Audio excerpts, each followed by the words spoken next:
Now, Data, I got one for you. We're gonna it's my next topic. So I didn't tell you about this topic, but we had a wrestling topic last episode. Did well, did decent. Some people said I was crazy thirsty. That's all right. It is what it is. I'm married. Don't worry about it, y'all. I'm good.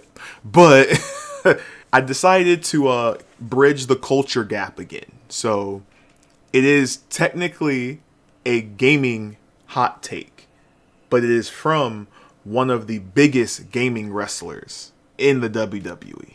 So, are you ready? Let's do it. Let's do it. Hold Of those games. Not that I don't like them. I've got my Triforce here. I love Zelda. I love the franchise. I want Zelda in a different format. I don't feel like cooking. I don't want my weapons to break. I want to level something. Give me a third-person skill tree type of Zelda game. Give me Hyrule Warriors. I 100%ed both of those because they're incredible. I think I'm done with like the normal Zelda game. Give it to me in a different format. Give me a Zelda tactics game. Give me a Zelda dodgeball game. I don't care. I love all the characters. I love all the lore. Just give it to me in a different setting. I don't like either of those games. Not that I don't like them. I've got my Triforce here. I love... Okay, that's one you at the beginning. But this is Xavier Woods. He is the creator of Up, Up, Down, Down that I was telling you about last podcast. So him, Kofi, the Usos, like all of the newer generational wrestlers, they kind of changed the landscape of how wrestling life is behind the curtain. So they brought a lot of video games, they brought a lot of that to the WWE.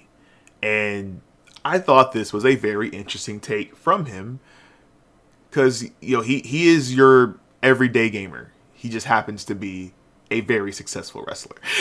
So, and what do you think? I thought this was a really interesting one. I know how much we love The Legend of Zelda. I agree with him on not liking the last couple of games. Breath of the Wild, Tears of the Kingdom, not my favorite.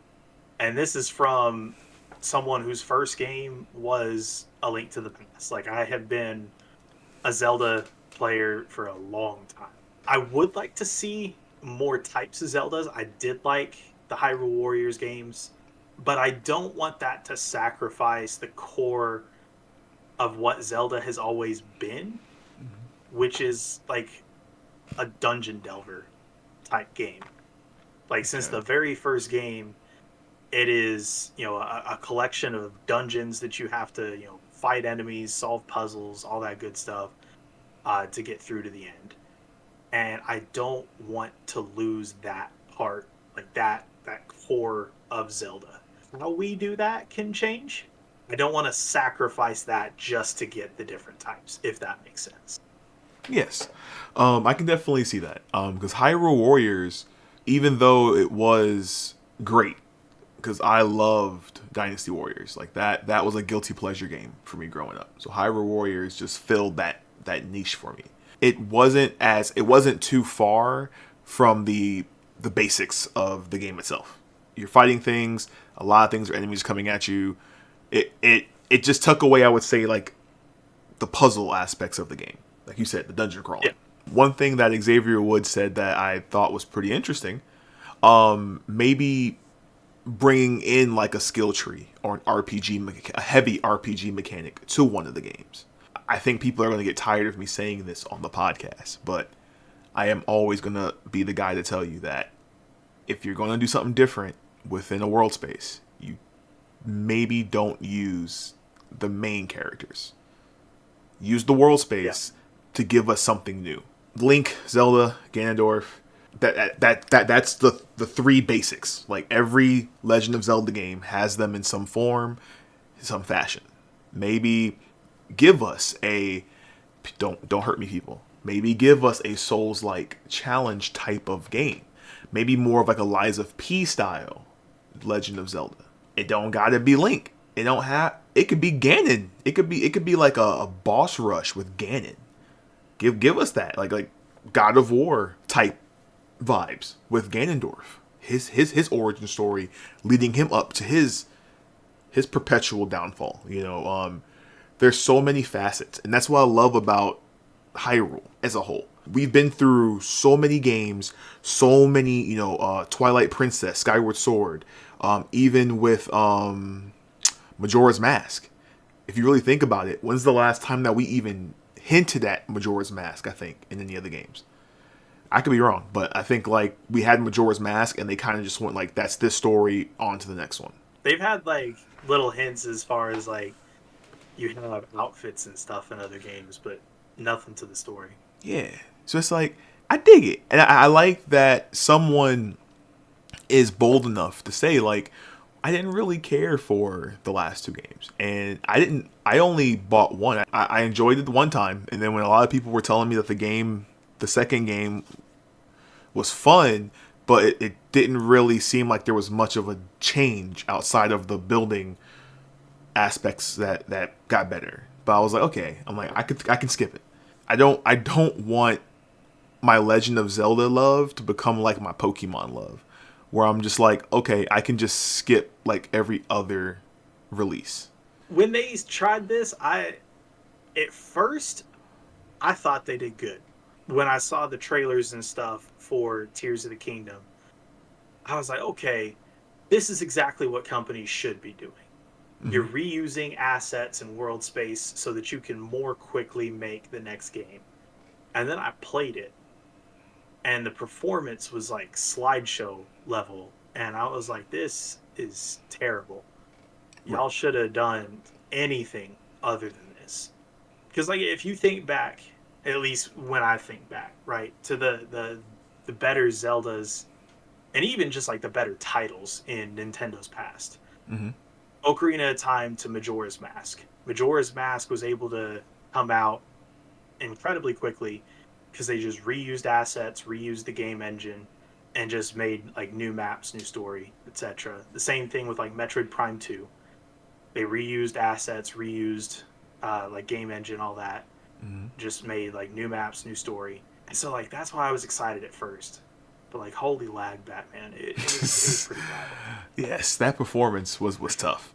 And again, you know, the Switch had its capabilities, but it also had its flaws that just blatantly clearly became obvious as we got towards the end of the Switch's lifespan. Switch 2 on the horizon, of course, opens up a lot more capabilities, a lot more boundaries that they can touch on.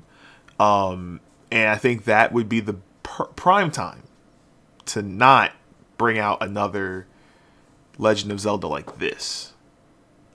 You know, I would personally, I would like to go back to how it was with Ocarina of Time and Majora's Mask, or even Wind Waker, not a remake or a remaster. You know, let's go back to like the Wind Waker style. Maybe pick up something else in that world space, how we played it. But I mean, even Twilight Princess, you know, I enjoyed that game on the GameCube. Skyward Sword, didn't really play it as much. I got my hands on it, but I didn't really dig deep into that game. So I don't want to give that game a up or a down, in my opinion.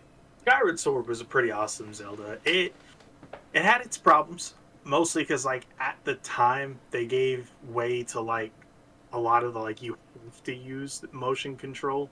Mm-hmm. Even if motion control's not the best way to do what you're trying to do. Mm-hmm. They fixed a lot of that in the HD re-release on the Switch, where a lot of the stuff that was mandatory motion control, they remapped it to just like regular controls. Because like, to be fair, sometimes motion control's genuinely the best way to do it. Right. Like when it comes to VR, right? VR is basically just super good motion controls. Mm-hmm. I had nothing wrong with that. I love VR. But sometimes motion controls is not the best way to do. There's a better way to achieve what you're trying to do, which is why VR controllers still have buttons. Fair enough. Because sometimes a button is just better than the motion control. It's like, well, you know, you're doing a lot of motions there. Hit the A button. Keep it pushing. Okay, hit the click. Keep pushing. But you're right though. With Nintendo having these like generational franchises, it's really easy for them to insert newer ideas and try newer things with them, because they reality know that it ain't going nowhere. If they were to give us like a dud Legend of Zelda, like just complete trash, it's not like it's over. They know that we messed up, but you're not going to leave. The Legend of Zelda franchise is in all of our veins, man. Like, it's even people who may say they don't really mess with it, like, they still respect it for what it is.